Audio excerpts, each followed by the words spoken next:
Hello, my name is Richard Haight, and today I would like to address anorexia and bulimia. I received a message from Frank, and Frank says he watched the video I did a while back titled The Monster of Addiction, and he would like me to discuss eating disorders. He says he knows a beautiful young woman whose story goes like this: hospital in treatment for 30 days as a teenager. Now, 10 years later, her onion layers, quote unquote, expressed to me look something like this. And here is my run at the layers from outside in. 1, PTSD, post-traumatic stress disorder. 2, both anxiety and depression. 3, ongoing food modulation issues. I.e., so the eating disorder still lays beneath. She's considering going to an intensive inpatient treatment for these issues, so-called white-knuckling it. And he's interested in hearing my perspective on alcohol and substance abuse versus this type of illness.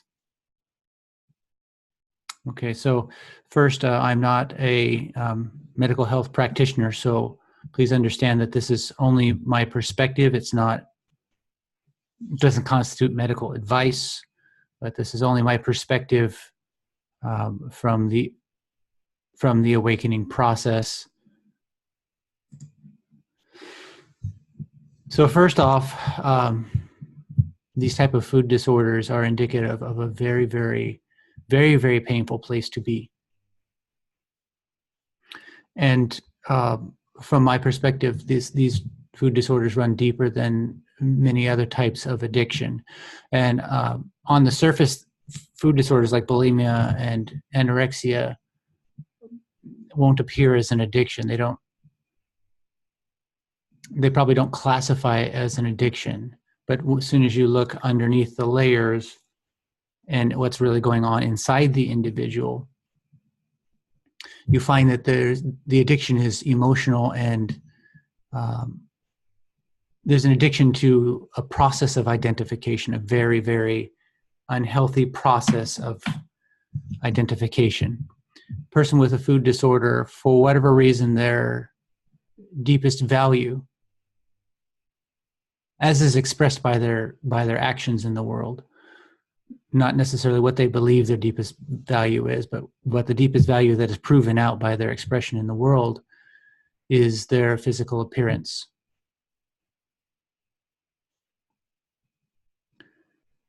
And now there's going to be a lot of surrounding layers of meaning that are connected to that being the deepest value. Because certainly some part of this person or people that suffer from some disease, from this disorder, recognize that value on some level is trivial or superficial, but they can't go past it. And the reason I say that they recognize that it's superficial is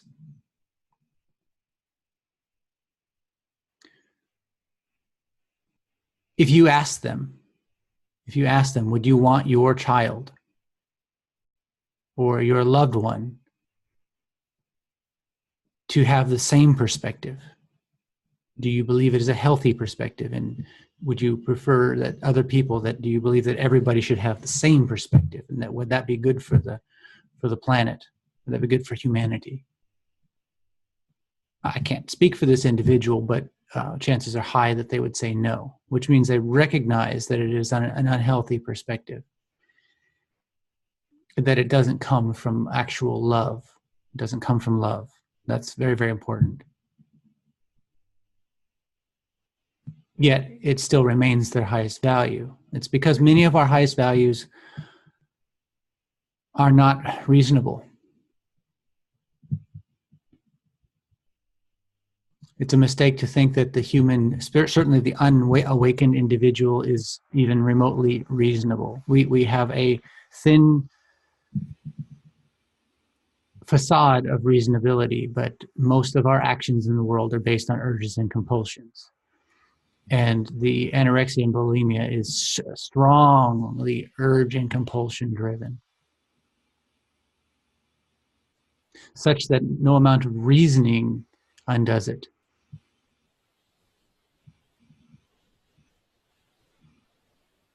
So it's an extremely painful place to be. And in all likelihood, and we can't be sure the cause of this particular individual, but as you mentioned, PTSD, I know that those were your speculation from looking outside looking in, PTSD and what else did you say there? So both anorexia and depression, PTSD, and food modulation issues. So clearly there's a form of trauma that has gone on here. Now, it's important to understand that even if the person wasn't, I mean, it's very possible the individual was raped or in any case, some point along their developmental process, their sense of identity was completely wrapped up in their physical appearance and the value of their physical appearance. And it's sort of it's a very negative, malicious mindset.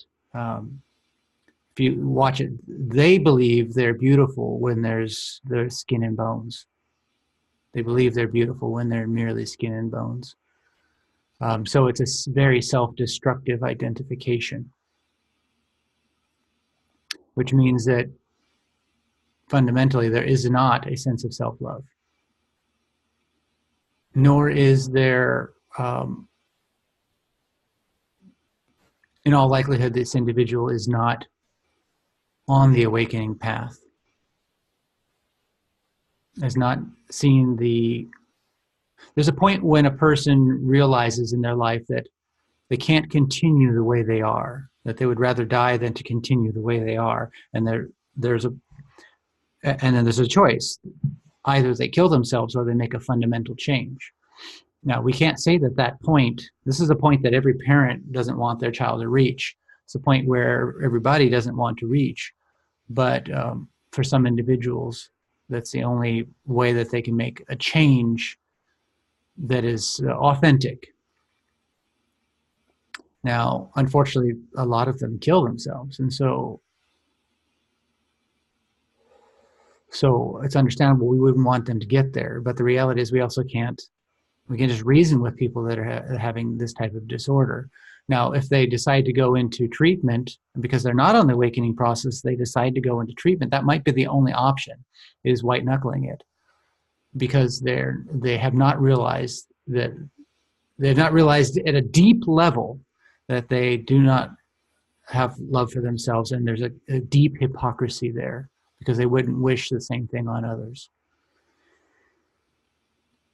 And so for a person that's not on the awakening path, the only option might be, going into clinics and put on programs and essentially white knuckling it. And intellectually playing maybe with the concept of I'm beautiful just the way I am, and I don't need to starve myself to be beautiful, and I'm more than just my appearance and all that. That's a very intellectual and rather shallow approach to it, but that might be all they have, and it may help. So it has helped some people. It's just very, very difficult. A lot of people, it doesn't help.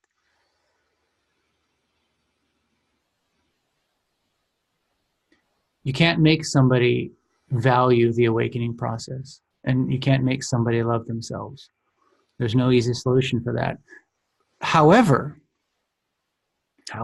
what I find in my own awakening process is as I awaken further, and through the awakening process, further prove the value of unconditioned love and the power of unconditioned love over condemnation, judgment, negativity, malice, and live it more and more fully, quite naturally, it starts to affect the people around me, and people that were in very negative states start to come out of it and start to become open and curious and start asking and saying, they feel like, gosh, it's nice to be around this person maybe, or gosh, it'd be nice to be that comfortable in my own skin. I wish I could live that comfortably in my own skin, or I wish I could live authentically. And so the best solution, I think, in the long run is for you to continue your awakening process and to be an example to yourself and to the world. And it'll take a period of time. I found for me, it was a number of years before this.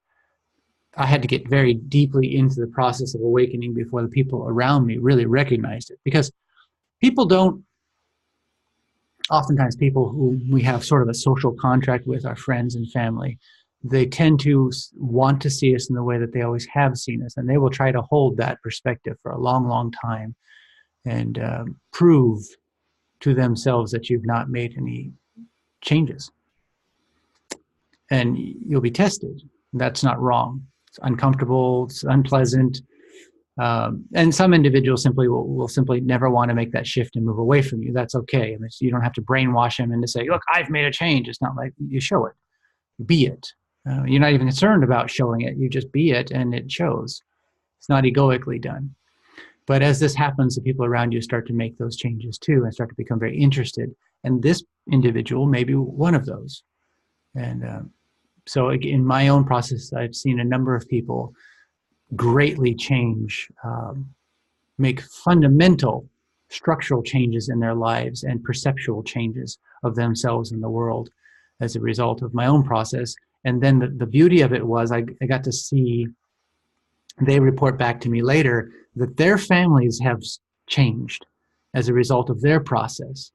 And their children or their husband has made fundamental dietary changes, fundamental attitude changes, fundamental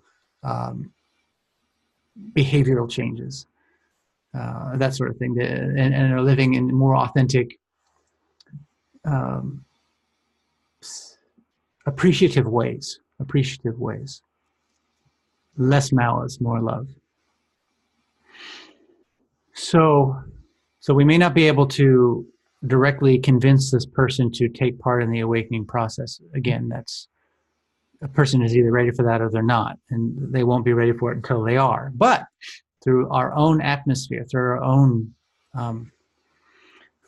freeing process, awakening process, they could become infected.